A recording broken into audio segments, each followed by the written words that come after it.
Magandang buhay po sa inyo mga ka-hobby. So, ito yung ating pangalawa na vacuum cleaner na ginawa. Actually, dalawa tong order sa atin. So, isang pupunta ng Cebu, saka isang pupunta ng Bulacan. Ganito po parehas kasi tayo po ay gumagawa base po sa requirements.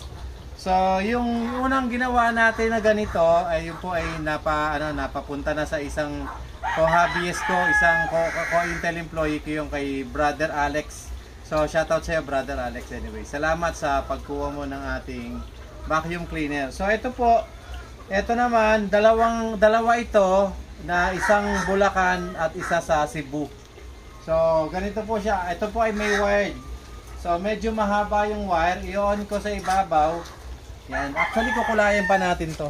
I-on ko. Nandito po yung kanyang power supply. Nandito rin yung on switch niya. So, yan. So, ibababa ko. Yan. Yung return nito, ito makikita ko sa inyo sa likod, yung return. Yan. Ayan o. Kung makikita nyo po yan, yan po yung return niya.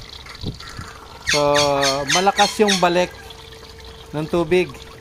Then, eto naman po, papakita ko lang, tignan mo ito.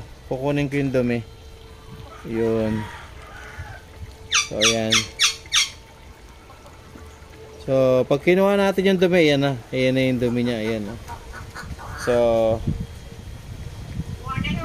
tinetesting lang natin sa ganito kasi wala tayong malaking testingan. Kumbaga ito mababa lang. Pero yung return malakas. Ayan. Sa kabila. Kumina na. Wala na paraan. Sabihin.